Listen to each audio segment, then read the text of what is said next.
Hey everybody, welcome back to Will's Garage. Today we've got a 2010 Dodge Charger RT. We're going to do some front brakes on this thing. Also has a little clunking noise in the front. I'm going to take a look, see what that is. Sounds to me like a ball joint or a tie rod end or something like that. So stick with us and let's get this thing done.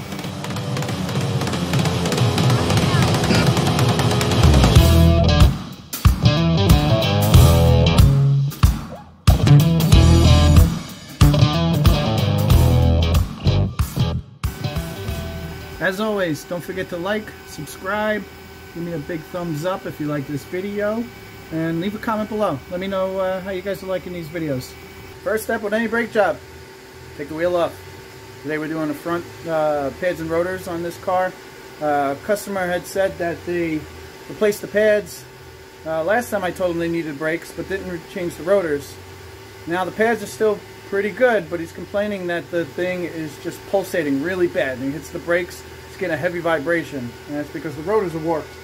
And you know, a lot of these have a minimum thickness. Not many people cut rotors anymore. Like I said, we just replace them. They're so cheap.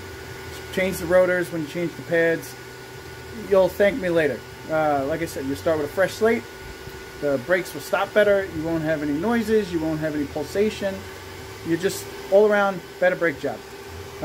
Maybe you can kind of see here, you know, looking at the rotor, never mind the rust, but you can see this inboard portion of the rotor is a little thinner than this. It might not look like much. And then if you look on the inside, you can sort of see how the surface, it's not very smooth anymore. You know, it's sort of built up with rust. It's not very uniform.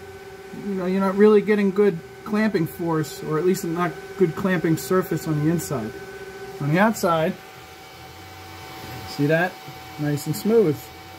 So, you know, you might look in from the inside of the wheel and say, hey, these brakes look fine. You always have to either try to take a peek on the inside or pull the wheel off to see what the inside of the rotor looks like. It's most likely what was going on with this thing. Like I said, the customer was saying that it was pulsating. Probably because the inboard pad wasn't doing much. You don't get a lot of friction when the thing's skipping over rust bumps. And then the outside of the rotor is getting way hotter, causes the rotor to warp. Once the rotors are warped, that's it. You can't really cut them. You'll never get that warpage out of them. You have to just replace them. So I'm going to go ahead. We're going to take the caliper off. I'm going to take the caliper bracket off so I can get the rotors off. And then start cleaning things up, put some new parts on.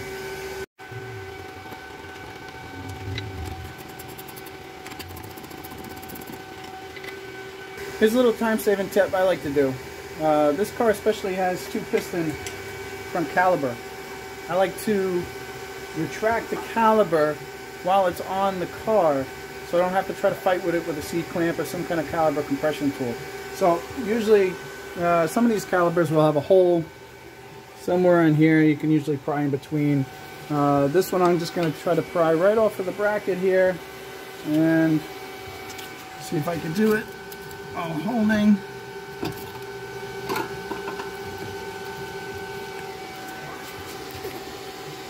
So right off the caliper bracket, just kind of give it a little pry, slowly pushing it in. You gotta do it from both sides so you can get in between. And then you can usually get the pistons in pretty far. Usually with a nice loose caliper, easier to take off, and we'll save you some time afterwards. So these are the pads I just took off of this car. As you can see, this is the outboard pad. You see how nice and thick it is. Take a look at that inboard pad. See how thin that guy is? So, like I said, it's always nicer to start with nice new rotor, new pads. Everything will move better. You know, this can also be caused from this inboard pad hanging up, not really sliding too well on the slider portion of the pad. You know, it hangs up, it grabs the rotor, and it'll just sit there wearing the friction material away. It's also a little hard to see. You can almost see it. You can see the wear marks from where it wasn't really contacting the rotor, it was hitting those rust areas. Now it's wearing differently. This one's nice and smooth. This is what you want to see from a pad. Okay, pad brackets off. Everything, looks pretty good aside from all the dirt and grime buildup on the caliper bracket slides. You could buy these new slides. Sometimes with the pad kit, if you get the more expensive one, it'll come with new slides. The customer supplied parts and he did not get the more expensive pads. So I'm going to clean these up the best I can, inspect them, make sure nothing's cracked, nothing's really hanging up, and then we're going to reuse them. There's nothing wrong with that. I personally think that if you're going this far, you might as well just change them. It's only a couple dollars more, but that's up to you and your budget. Okay guys, just wanted to give you a quick shot of the inside of this rotor so you could see sort of what the surface looks like. So I said you always have to take off tire, inspect the inside pad, because the outside looks good, the inboard side looks terrible, and your braking performance is going to be drastically reduced. I mean, essentially 50% when you think about it. So this is why I recommend changing rotors when you change pads. It's just good practice.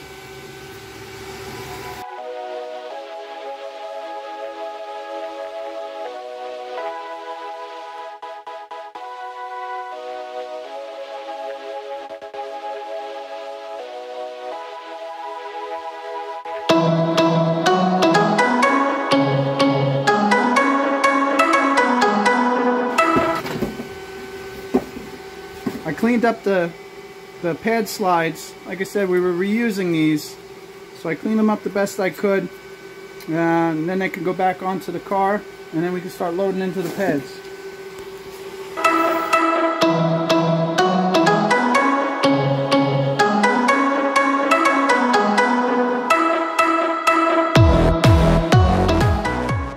New pads.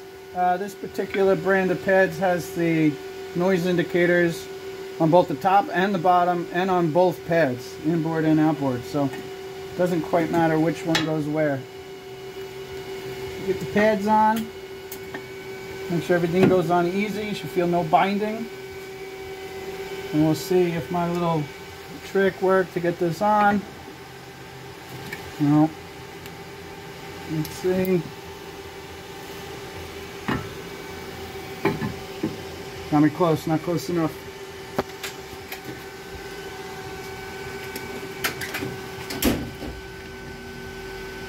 Now you can see when I try to squeeze the one piston, the other piston's going to come out. Well, it was very subtle. Let's see if it does it on this way. So my suggestion is go nice and easy, go back and forth, and you're going to both in. And you see how the boot sort of came up? I kind of just grab a pinch of it, I give it a yank, and it lets out the little air pocket in there. Okay, pistons retracted, boots are sitting nice and even where they should. Now we should be able to get the caliper right back on where it belongs. Hardware back on.